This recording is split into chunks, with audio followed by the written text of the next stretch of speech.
Dear students, आप bio elements को देखा, लेवल्स ऑफ बायोलॉजिकल ऑर्गेनाइजेशन। अभी हम डिस्कस करते हैं कि ये लेवल्स कौन कौन से हैं, इसकी एग्जांपल्स क्या हैं, इसमें कौन से इंक्लूडेड हैं।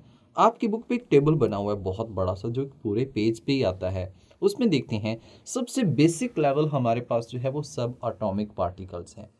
सब एटॉमिक का मतलब कि एटम्स के अंदर पार्टिकल्स मौजूद होते हैं। कौन कौन से हैं पढ़ चुके हैं आप। इलेक्ट्रॉन, प्रोटॉन, न्यूट्रॉन, दीज मिलकर, ये सब्सटेंसेस मिलकर क्या बनाते हैं, एक एटम बनाते हैं। अब उस एटम की बात करें तो एटम हम कहते हैं स्मॉलेस्ट पार्टिकल है which can not be further divided, जिसको हम फर्दर डिवाइड नहीं कर सकते, वो हमारे पास एटम है। और ये बायो एलिमेंट्स तो आप वो भी याद भी कर चुके हैं, जिसमें हमारे पास ऑक्सीजन, तमाम बायो एलिमेंट्स जो हैं वो इसमें आते हैं। इवन के बाकी नेचुरल एलिमेंट्स भी आप इसमें शामिल कर सकते हैं। नेक्स्ट हमारे पास है micro molecules and macro molecules. लफ्ज़ माइक्रो का मतलब क्या होता है, स्मॉल। मैक्रो का मतलब क्या होता है, बड़े बड़े। दोज मॉलिक्यूल्स, ये जो मॉलिक्यूल्स होती हैं, ये लिविंग ऑर्गेनिजम्स के अंदर भी मौजूद होते हैं, उनको हम बायो मॉलिक्यूल्स के नाम से मेंशन करते हैं। ये मॉलिक्यूल छोटे भी हो सकते हैं, बड़े भी हो सकते हैं, जिसमें वाटर है, ग्लूकोज है, स्टार्च है, प्रोटीन्स है, बहुत सी और भी एग्जाम्पल्स इसके अंदर आ सकती हैं। तो ये एटम्स ज्वाइन होकर क्या बनाते हैं, एक मॉलिक्यूल बनाते हैं। अब जो मॉलिक्यूल्स हैं, इनसे आगे ऑर्गेनल्स बनते हैं। ये लफ्ज़ ऑर्गेनेली भी है, ऑर्गेनल्स भी हमसे कहते हैं। ये जो ऑर्गेनल्स है, इसमें हम कहते हैं सब cellular structure, a structure within a cell, जो एक सेल के अंदर मौजूद होता है and perform a specific function, और एक स्पेसिफिक फंक्शन परफॉर्म करे, वो हमारे पास क्या है, ऑर्गेनल है। एग्जाम्पल क्या है इसकी, माइटोकॉन्ड्रिया, क्लोरोप्लास्ट, न्यूक्लियस, राइबोसोम, ये सारे क्या हैं, ऑर्गेनल्स मौजूद होते हैं। अच्छा, ये ऑर्गेनल्स मिलकर एक यूनिट ऑफ लाइफ बनाते हैं, जिसको हम क्या नाम देते हैं, सेल। तो सेल हमारे पास एक लाइफ का यूनिट है। इसमें माइक्रो ऑर्गेनिजम्स यानी कि यूनिसेलुलर ऑर्गेनिजम्स और मल्टीसेलुलर भी इसी से मिलकर बनते हैं।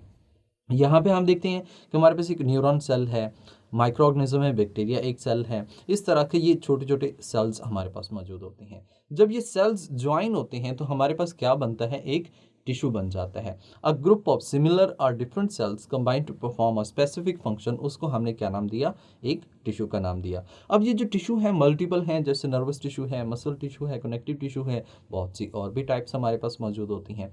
ये टिश्यूज मिलकर हमारे पास क्या बनाते हैं, ऑर्गन्स बनाते हैं। हम यहाँ पे कहते हैं कि मल्टीपल, बहुत से मल्टी सेलुलर ऑर्गेनिजम्स के अंदर टिश्यूज कंबाइन होते हैं। कंबाइन होकर हमारे पास एक स्पेसिफिक परफॉर्मिंग फंक्शन, परफॉर्मिंग एक स्ट्रक्चर बनता है, जिसको हमने क्या नाम दिया, ऑर्गन का नाम दिया।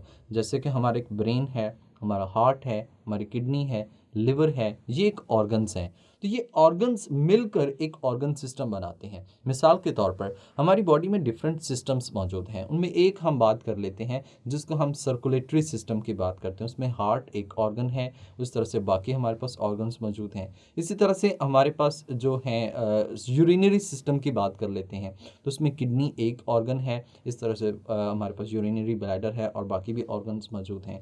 ये ऑर्गन्स मिलकर एक फंक्शन परफॉर्म करते हैं, उसको हमने किस नाम से मेंशन किया, ऑर्गन सिस्टम के नाम से मेंशन किया।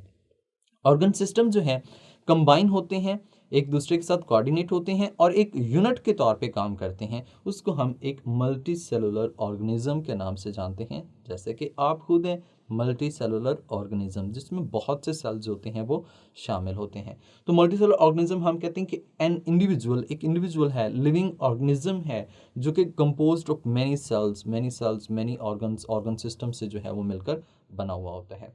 ऑर्गन सिस्टम से नेक्स्ट हमारे पास मल्टी सेलुलर ऑर्गेनिज्म से नेक्स्ट हमारे पास क्या आएगा, सिंपल सी बात है, इससे बड़ा लेवल। और ये बड़ा लेवल हमारे पास क्या है, एक स्पीशी आप कह सकते हैं, जिसमें एक इंडिविजुअल नहीं है बल्कि a group of living organism है which can interbreed with each other and produce fertile offspring, वो हमारे पास क्या है, स्पीशी है। जैसे कि एक स्पीशी की बात करें, होमोसेपियंस है, इंसान खुद है, ये वाली हमारे पास एक स्पीशी है। या आप ऐसा भी कह सकते हैं कि हर्ड ऑफ एंटीलोप, जो हमारे पास ऑर्गेनिजम्स हैं उनका एक ग्रुप आ जाए, वो भी क्या है, एक स्पीशी है। जब स्पीशीज सेम एक जगह पर रहती हैं और डिफरेंट स्पीशीज आ जाती हैं, तो वो हमारे पास क्या बन जाता है, कम्युनिटी और पॉपुलेशन। पहले हम बात करते हैं पॉपुलेशन की।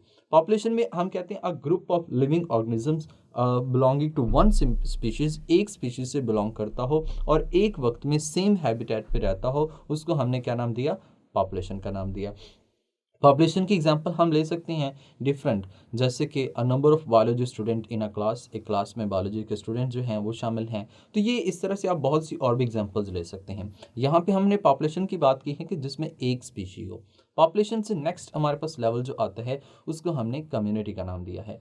कम्युनिटी में हम कहते हैं डिफरेंट स्पीशीज़, जब टू और more species combine to live at one place, एक जगह पर रहती हैं और एक ही जगह पर उन्होंने एक ही वक्त में हों और एक दूसरे के साथ इंटरेक्ट भी करें, तो वो हमारे पास क्या बन जाता है, कम्युनिटी बन जाता है। जैसे कि यहाँ पे हम एक बात करते हैं कि एक हमारे पास एक ऐसा कह लें कि जैसे हमारे पास एक्वेरियम है, एक्वेरियम के अंदर जितने भी लिविंग ऑर्गेनिजम्स हैं वो सारे मिलकर एक कम्युनिटी बनाते हैं।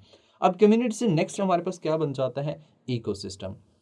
इकोसिस्टम में दो फैक्टर्स होते हैं, लिविंग और नॉन लिविंग।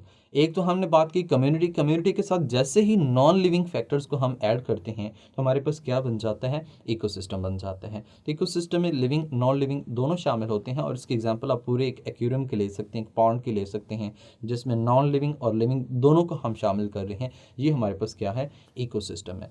इकोसिस्टम से नेक्स्ट हमारे पास बड़ा लेवल है जिसको हम बायोस्फीयर के नाम से मेंशन करते हैं।